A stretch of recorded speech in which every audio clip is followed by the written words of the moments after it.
Hi hello അപ്പോൾ എല്ലാവർക്കും നമ്മുടെ പുതിയൊരു വീഡിയോയിലേക്ക് സ്വാഗതം. അപ്പോൾ ഞാൻ ഇന്ന് എങ്ങനെ ചൈനീസ് ബാൾസം ചെടിയിൽ ഈസി ആയിട്ട് വേര് പിടിപ്പിക്കുക എന്നുള്ളൊരു വീഡിയോ ആയിട്ടാണ് വന്നിരിക്കുന്നത്.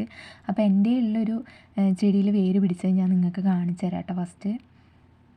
അപ്പോൾ ഇതാണ് നമ്മുടെ ചെടി, നന്നായിട്ട് വേര് പിടിച്ചിട്ടുണ്ട്. ഞാൻ മണ്ണും മണലും കൂടെ മിക്സ് ആക്കിയിട്ടാണ് കേട്ടോ ഇത് നട്ടിരിക്കുന്നത്. അപ്പോൾ നിങ്ങൾക്ക് കാണാൻ കഴിയുന്നുണ്ടാവും, നിറയെ വേര് വന്നിട്ടുണ്ട് കേട്ടോ. അപ്പോൾ വളരെ പെട്ടെന്ന് ഈസി ആയിട്ട് നമുക്ക് വേര് പിടിപ്പിക്കാൻ പറ്റുന്നൊരു ചെടി കൂടിയാണ് കേട്ടോ ചൈനീസ് ബാൾസം. അപ്പോൾ നമ്മുടെ കുറച്ച് കെയറിങ് കൊടുത്തിട്ടുണ്ടെങ്കിൽ തന്നെ നമുക്ക് ഇഷ്ടം പോലെ തൈകൾ ഇങ്ങനെ ഗ്ലാസ്സിലൊക്കെ ഉണ്ടാക്കി വെക്കുകയാണെങ്കിൽ നമുക്ക് മാറ്റി മാറ്റി നടുമ്പോൾ കുറേ ചെടികൾ നമ്മളുടെ കയ്യിൽ കിട്ടും ചെയ്യും. മഴയൊക്കെ ആകുമ്പോൾ നമുക്ക് ഇങ്ങനെ നട്ടു കൊടുത്തിട്ടുണ്ടെങ്കിൽ വേനൽക്കാലം ആകുമ്പോഴേക്കും ഇഷ്ടം പോലെ തൈകൾ നമുക്ക് പിടിപ്പിച്ചെടുക്കാനും പറ്റും കേട്ടോ.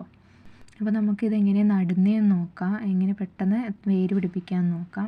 അപ്പോൾ ഞാൻ ആദ്യം തന്നെ എടുക്കുന്നത് ഒരു ഗ്ലാസ്സിൽ പാറപ്പൊടിയാണ് കേട്ടോ. മണൽ കിട്ടാനുള്ളവർക്ക് മണലെടുത്താൽ മതി.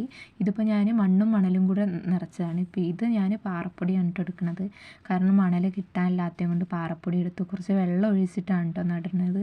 അപ്പോൾ ഇതേപോലത്തെ ഒരു കമ്പാണ് കേട്ടോ ഞാൻ എടുക്കുന്നത്. അപ്പോൾ ഈ ഒരു വലുപ്പത്തിൽ ഇങ്ങനത്തെ ഒരു കമ്പാണ് കേട്ടോ ഞാൻ എടുക്കുന്നത്. അതാകുമ്പോൾ നമുക്ക് പെട്ടെന്ന് വേര് പിടിപ്പിച്ചെടുക്കാൻ എളുപ്പമായിരിക്കും.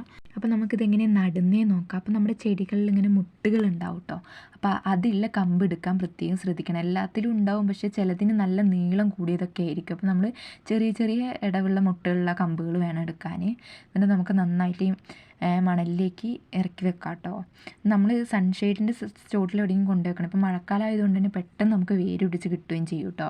അപ്പോൾ ഇത്രയേ ഉള്ളൂ നമ്മളെ വീഡിയോ. അപ്പോൾ ഇഷ്ടപ്പെട്ടിട്ടുണ്ടെങ്കിൽ എല്ലാവരും സബ്സ്ക്രൈബ് ചെയ്തിട്ട് ലൈക്ക് ചെയ്യണേ. അപ്പോൾ ഇനി അടുത്ത വീഡിയോ ആയിട്ട് വരുന്നവരേക്കും ടാറ്റാ.